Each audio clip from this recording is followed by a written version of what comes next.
Hey guys, my name is Matimio, and welcome to another episode of Sunday Mailbox. This is a video series where you, the viewer, can submit your gaming-related questions, and then I will give my humble opinion on them. To get the formalities out of the way real quick, if you would like to submit your own question that could be featured in an upcoming episode, you can do so by leaving a comment down below, or by sending me a Facebook and Twitter message. The first question for today is, what do you think about the Call of Duty fans jumping onto the Battlefield bandwagon? Are you afraid? Battlefield has such a different community and playstyle that we know and love, and soon we'll have a guy who won't drop a med kit because he's on a kill streak. Do you think that the game and the community will be fine?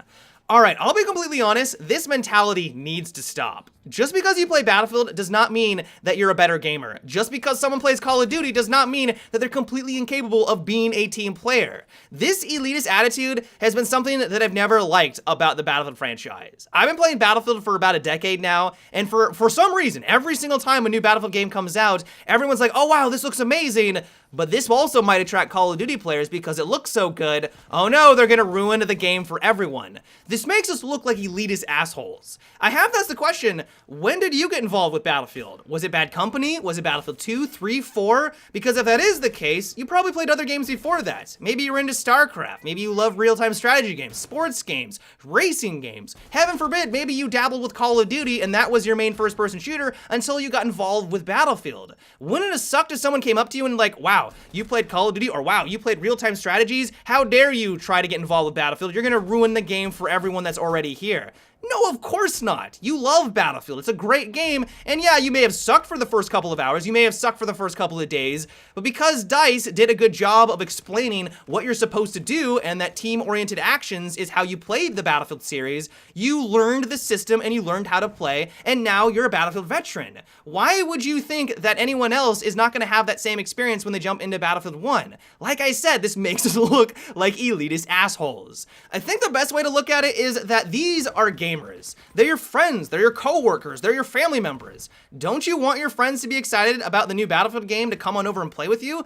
I know that I would. I don't care if they played Call of Duty. I don't care if they've never played a first-person shooter in their life. I want them to come and join me and have a good time in Battlefield 1. Every other person out there has friends that are just like that. Call of Duty is the biggest goddamn franchise out there for first-person shooters for a very long time now. It's a juggernaut. Of course people have played that game. I've played Call of Duty, but once again, that does not mean that I'm incapable of enjoying what Battlefield is all about and being that team player. And so as long as DICE does their job, and I think that they are with Battlefield 1, where they're clearly demonstrating through the different game mechanics that you need to play the objective, you need to be on these capture points, you need to be reviving your teammates to be successful, anyone that's new to the franchise, even if they played Call of Duty, are gonna get adjusted and they're gonna figure out how to play Battlefield 1.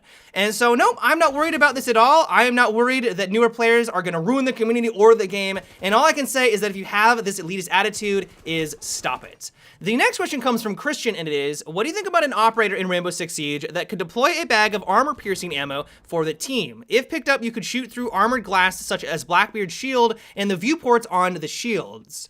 Now, while conceptually, I really like the idea of having operators that counter others in Rainbow Six Siege. I like that rock, paper, scissors kind of balance. IQ and Pulse is a really good example of this, and this would be a great way at nerfing and countering Blackbeard. Blackbeard, as we all know, can feel almost immortal on some maps. If he's outside of a window, he can almost be godlike because he can shoot you, and of course, you can't shoot him. Having a way to directly counter that with the operator that you choose is a really interesting idea. That said, though, I feel like this is way too powerful. If everyone on our team had access to armor-piercing rounds, shields would not stand a chance at all. The only reason why shields are good in their current implementation is that they can, of course, hide behind them. They only have a pistol. They can only hip-fire you. They may get lucky and then aim down sight and take you out, but that, of course, leaves them vulnerable. Now, if they have to go against someone where they're always vulnerable, that shield no longer has a place anymore. If they can get shot through that viewpoint, they're not gonna stand a chance.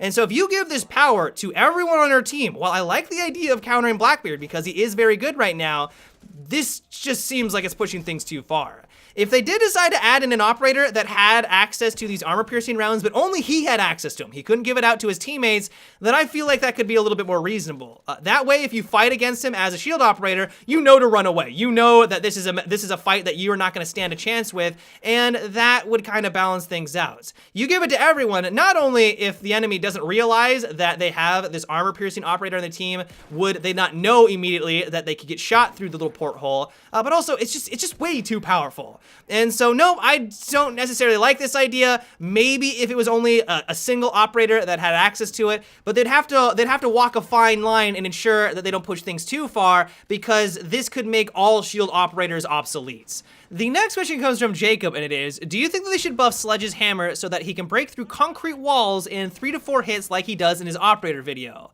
Now that easily would be a game changer. Even if it was loud, even if it took you 4 swipes and the enemy knew you were coming from that angle, being able to open up a completely different viewpoint and get into the objective from a side of the map that normally was completely accessible in the past would really change the way that you play on some of these maps. The thing is though, for that very reason, I don't think Ubisoft would ever do this. They designed their maps and balanced them around the idea that some walls are destructible and some are not, and they play out well because of that very reason. If all of a sudden you could come on in with Sledge and open up pretty much any wall around an objective, in some instances, that would actually be overpowered. There'd be no way the defenders that they could really hunker down and defend that objective, and it would become nigh on impossible. It may not be true on every single map, but there is going to be some situations, there would be some concrete walls that are essential for the defenders to have, and if they no longer have that cubbyhole, if they no longer have the defensive fortified location, it would really change the way that the game performs, and it may not be for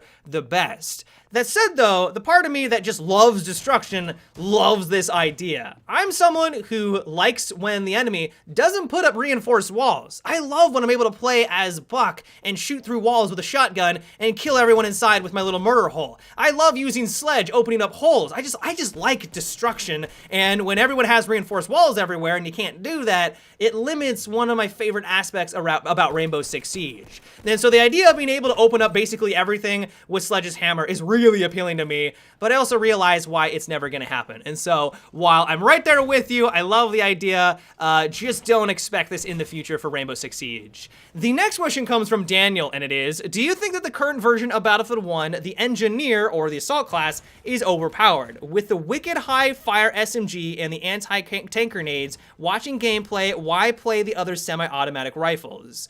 Well, I will say that they are very, very good. I don't want to go as far to say that they're overpowered because, let's be honest, this is the alpha. Things are going to be changing. They're experimenting with things. When I was talking to them at E3 or at the EA Live event, they said that in this alpha version, they're just testing it out to see if people like the way they've changed the different mechanics on some of the weapons. If you're not aware, the light machine guns, for example, the longer you hold down the trigger, the more accurate they get. Those first couple of shots go every which way direction, and then they start to get more accurate. If you're using a submachine gun, yeah, you're gonna do very well up close, but because they've added in a crazy amount of bullet spread, I feel like Battlefield 1 has the most bullet spread on some of their guns compared to past Battlefield games, which they're experimenting with, you're gonna really struggle at a distance. And so yes, when you're in close encounter combat, the assault weapons are going to ruin you. If you're going against a designated marksman rifle or a bolt action rifle, you are going to have a clear advantage. They are going for the rock, paper, scissors, but as soon as things go medium distance or long range,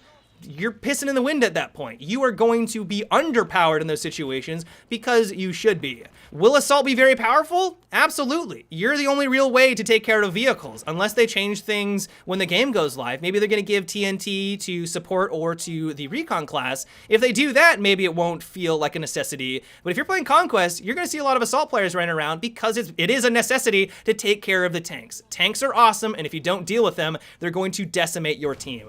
And so long story short, do I think they're overpowered? Maybe. This is the alpha. I don't know. I mean, I really don't know. Until we have our hands on the main game, until we're able to play with all the different gadgets, all the different vehicles and the weapons that each and every single class has, it's way too early to tell. But I think that DICE is doing at least a reasonable job at the class balance, and at least in an overarching balance sense, I think they're going to have their place and not be overpowered.